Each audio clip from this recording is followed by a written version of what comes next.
Do you have no shame at all? If it's just you and John. Nope. I should have known. We're practically brothers, so why not?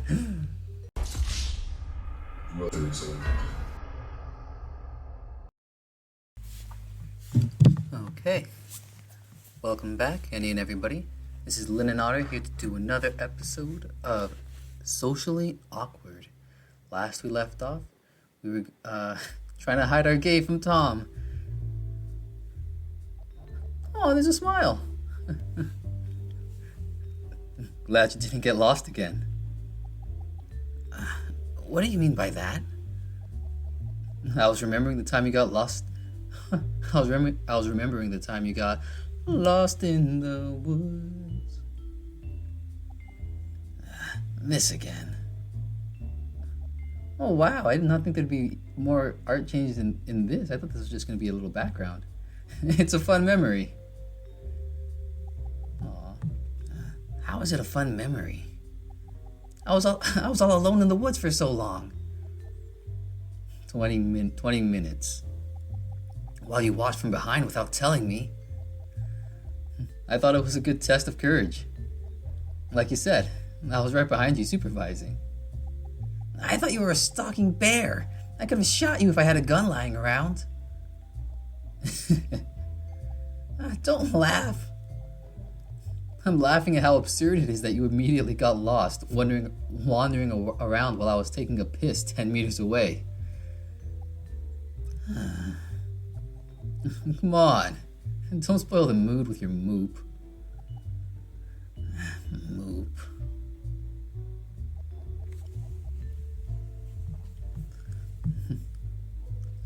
I'll look after the seats. You go on first. Tom hands you a porcelain plate. Okay. So many different types of cuisine to choose from. What are you gonna get? Well, last time I got Japanese. Might as well do it again. Right? Because he was dreaming about Japanese food earlier, so like, I can't believe this is a choice. I'm terrified as to what this could potentially imply. Maybe I should get American. Should I get American food? Maybe Mexican is like if I'm going on a date with Macon. But a Japanese with... Can I go on a date with the teacher? Ooh. American? It's the land of starch and sugar. Yes, from hot dogs to burgers, from fries to unlimited ice cream. Well, can't waste good money. After a minute, you filled your plate with a piece of everything, but it's difficult to arrange them as they're all supersized. America. No wonder Americans are so huge. Does this game not take place in America? Hold on. I didn't actually consider that. Even the ice cream they serve is huge. I hope Tom is willing to share this with me. With a full plate, you head back to your seat, where Tom is waiting with his phone. Your turn, Tom. The large beeline seems to be busy. Not even the rattle of the table pulls him from his phone. You take a French fry and dip it in ice cream. You then press the cold, salty flavored French fry on Tom's lips. Tom automatically takes a bite and conveyors it in, eyes still glued to his screen. That's cute. You do this for a whole minute until you ran out of French fries. Aren't you gonna eat? You ate all my fries and ice cream. I did? Yep, it's all over your mouth. Tom pulls his lips to his view and sees the ice cream coating his muzzle. I did. That's okay. I still got my burger and hot dog with me. You take a chomp off a hot dog. Go get yours. Don't talk when your mouth is full. You gulp down the chewed up supersized jumbo hot dog. Okay, Dad. Weirdo. Look after my jacket for a bit. Monday, 6:05 p.m. Oh, you know what? While you're waiting for Tom to while you're waiting for Tom to come back with his plate, you grab your phone out and turn on the timer that you once again forgot to set at the beginning of this video. Jeez. You and Tom enjoy the evening meal together. You've stuffed yourself silly to the point of almost falling into a food coma. Your pride tells you to eat as much as you can for your benefactor's money, even though your benefactor is eating slowly while reading the news on his phone. Ew, I'm stuffed. Maybe you should eat a little slower. But it's so good. Well, there's no time limit besides closing hours, so savor it next time. Next time. So, how was your first day of college? It's so-so. It's better than high school, that's for sure. No more uniforms, no more sweating in the corner. So what is college? Teacher's weird, though. Tom pauses and ponders. Was he wearing a kimono? A kimono? Those Japanese outfits you see in mangas. Oh, right. Yeah. Zim. Zim again. I am Zim! It's Zale. Zale! He was my homeroom teacher for first year, too. Bit weird, but he's a good guy. He wears a ruler on his waist. Guess he's still weird, but he does his best to teach at least. That's what's important. He does have a ton of passion for Japan. Hopefully he teaches the right history for the exams. Good luck. How about your classmates? Anyone interesting? None really. Just me and John. I see. Well, there are plenty more opportunities to make some friends. Or enemies. That too. But you got me. Oh, oops. That too. But you got me and John to back you up. I do. Speaking of which, how was your first year of college? It was, boring. I had to juggle between school and work. You should count yourself blessed not having to work for college. Hey, if I had my way, I'd spend it on their vacation. On their vacation?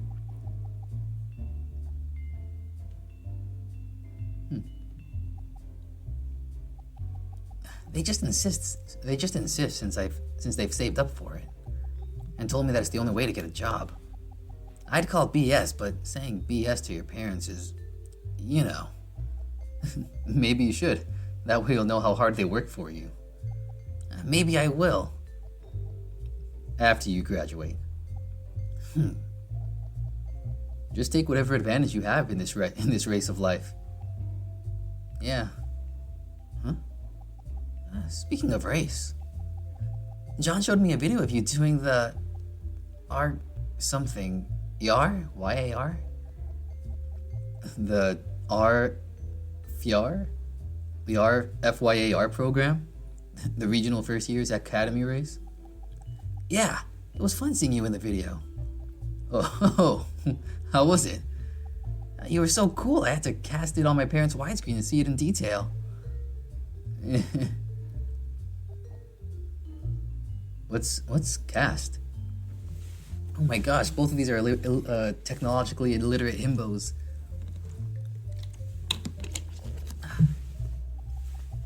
Oh, it's a thing where you plug a device on the back of the TV so you can stream your photos and videos from your phone. That's pretty cool. Not as cool as you dashing through the finish line all the way from behind. I couldn't contain myself seeing you weaving through that small gaps. I couldn't contain myself seeing you weave through those small gaps. Though, why did you stay behind 90% of the race? It's to save stamina. You're probably thinking, why not stay in first place, right? Yeah. I don't blame you. It's logical from your perspective, but to cyclists, it's a waste of energy. Why is that? Wind resistance. Does it matter? In an hour-long race, yes. What I'm doing is called slipstreaming. Basically, I use the person in front of me to break the resistance for me. Therefore, I'd only have to pedal less energy. Therefore, I'd only have to pedal less energy than what? Pedal less energy? Maybe I'm not understanding cycle lingo. It sounds like cheating. Like I said, take whatever advantage in the criterium. Criteria? Criterium. It's what we call the race during the RFYAR? RFYAR. You lost me there. Let me explain about the RFYAR. First, it stands for Regional First Years Academy Race. Basically, all of the first years who attended competitive sports will compete against other schools in the region. Second years will be under SYAR, which I'll be attending this year. Now for Criterium, it's basically a short race around the city. It can be in laps or a course. Last year was a course, and it took an hour to finish. Okay. I'm surprised you watched it. Only when you're on. Skipped most of it though, since they kept showing this fancy albino tiger. He's cool and all, but I don't know him enough to care. That's probably Joe Ver. He's sponsored by Nynx. Nynx. How much does Nynx underwear cost compared to Bridals? What? I'm running out of underwear and I need new ones. I typically don't like wearing underwear, but Bridals is the only brand I'm comfortable with wearing. Are you not wearing? Of course I'm wearing underwear right now. I just don't like wearing them at home because it's too hot. Do you have no shame at all? If it's just you and John. Nope. I should have known. We're practically brothers, so why not? Brothers. Oh jeez, this is getting so awkward. Socially awkward.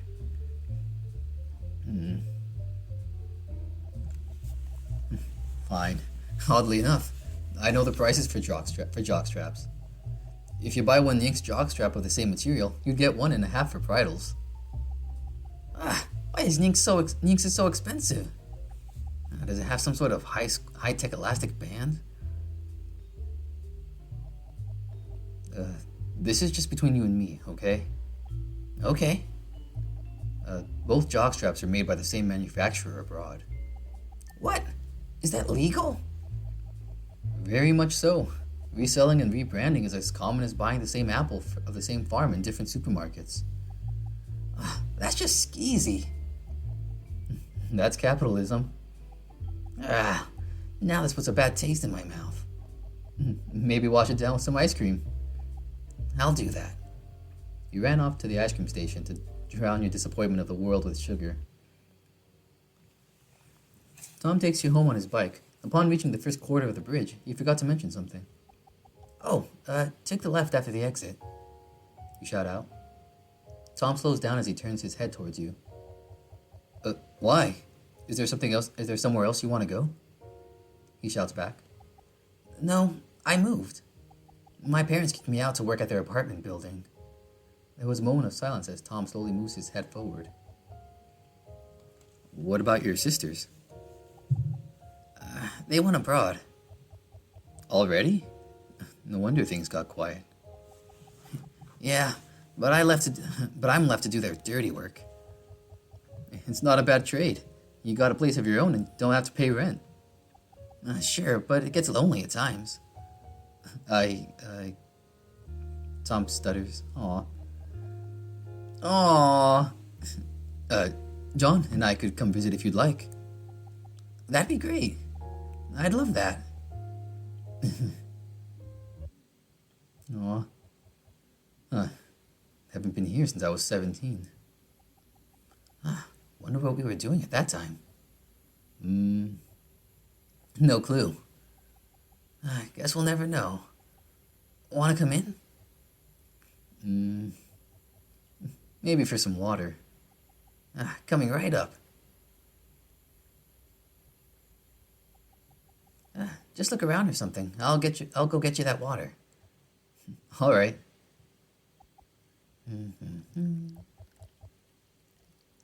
Hey, let's do a housewarming. Tom shouted from the living room. Housewarming? Yeah, hanging out, play some games, eat something. We can just do that every time you or John visit. You hand Tom the glass of water. Thanks. Tom gulps down the whole cup with a satisfying sigh. Well, maybe I'll do the same.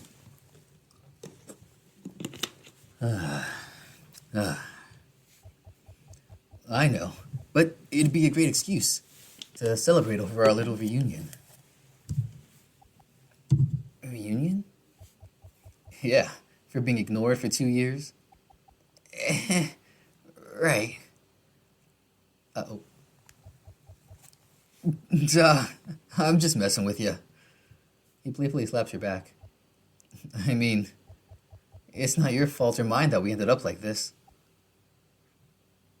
He's likely referring to your dad. Yeah, let's do it. Great. We'll talk about the housewarming tomorrow at lunch. He paused, swirling whatever was left in the glass. It's, getting late. I better leave before the cricket's getting louder. Okay. Laters. Time moved slowly as Tom reaches for the door. It was as if your body is telling you to say.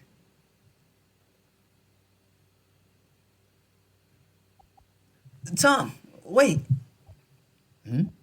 Whoa. You slam your head onto Tom's chest, hiding your face for what you're about to say. What's all this? I wanted to say. Yeah? To say that I'm.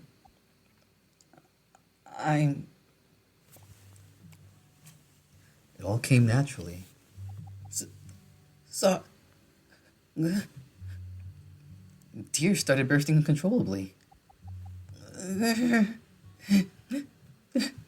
You opened your mouth to try and tell him how you felt, but all that came out was a soft murmur resembling a meow. You tried again, this time breathing heavily and sniffling, tears streaming down your face. Aww. Is it hard to say it? Is it difficult to admit it? No. Your body language was more than enough to show Tom how sorry you are. All you could do was pull him closer, letting your body speak for you. Aww.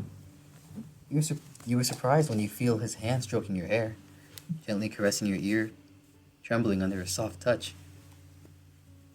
Aww. You hear him let out a deep, content sigh as he continues stroking your head. Shh. Hey, it's okay. It's all right, Jayce.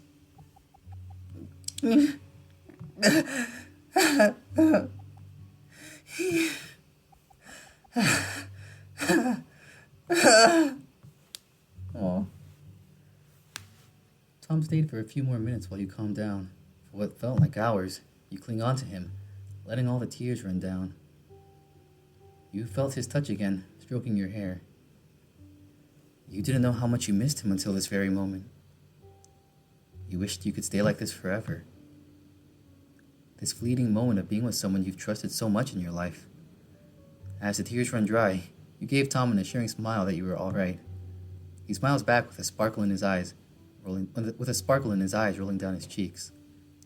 It takes another moment until he pushes your head down for a good burning head rub.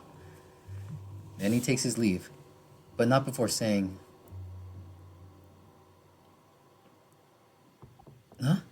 Hey, what the heck?" Oh, not before saying, "I'm waiting." Oh, how dare you? Ah.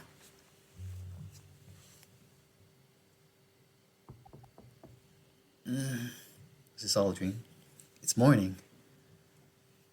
The sun is shining, the birds are singing, and someone is knocking on the door again.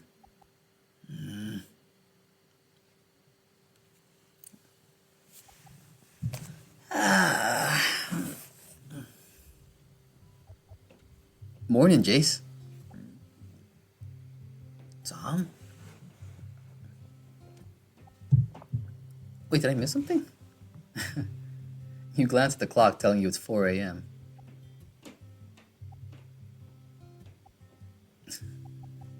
It's 4 in the morning.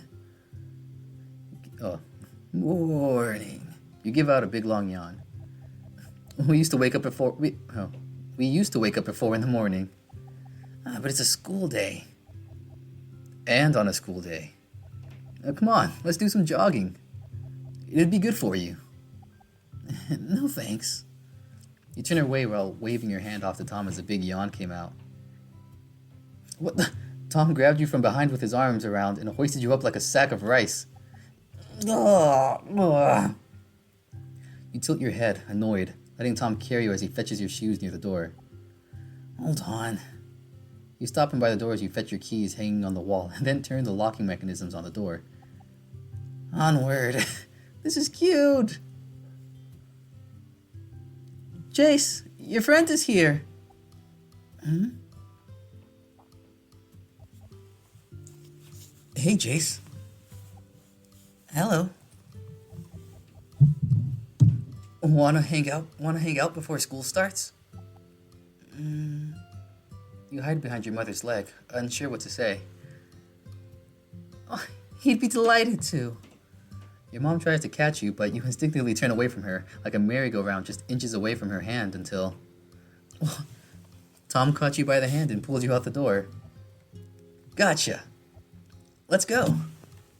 Ah! Bye, Mrs. Sircap. I'll text you when we're there. Bye, boys. Your mother was very famous around the neighborhood. Each passerby in town practically points out that you look much like your mother when she was little. Shy, happy, always came out with her sisters and the neighborhood kids of the town. Most of them still here today, reminded of their childhood just by looking at you running around with Tom. Tom's parents are also one of the neighborhood kids that grew up in town. It's probably why they're letting their kids run up and grab them out of their neighbor's house like it was nothing. This is so cute. What? When you said you wanted to pick someone up, I didn't think you meant it literally. You hear someone behind getting closer as Tom takes you to the sidewalk. He didn't want to, so... You're basically kidnapping. Help, please. My back hurts. Not kidnapping at all. Tom places you down on the sidewalk with your shoes. Looking up, you see a figure that could only be described as... Beef! It's Macon! He makes a guest appearance in this Tom route. Huh? Hola. Hola. A god is before you. The god of muscle. Beef, beef, beef, beef. And that's all we have. That's all she wrote. Oh man, I hope... is Tom gonna get, jealous? I guess we'll see. We're gonna have to pause it for here now, folks. That was really fun. It's so cute. Tom and Jayce. Adorable. OTP, I ship it. I officially ship it. I still like the Macon route, and whenever that continues, I'm definitely gonna go ahead and do it again. But, for now, we're gonna just let Tom and Jayce... we're gonna try and let Tom and Jayce be, happy together. We'll see what choices we'll have to make. But thanks you guys for tuning in. I hope you liked it. If you have any suggestions about decisions I should make in the future just to make sure I get the good ending with Tom, unless you want to see me cry when we inevitably get broken up because I accidentally chose to get American food instead of Japanese, let me know in the comments. But other than that, thanks for sticking around to the end. Hope you have a good day, good night, good evening, whatever it is for you. Hope you stick around for the other visual novels I'll be uploading on the channel. Any suggestions I'm also open to. And yeah, keep an eye out for my other channels that I'll be working on too. But I think that's it. Hope you guys have a good day. Take care now. Bye.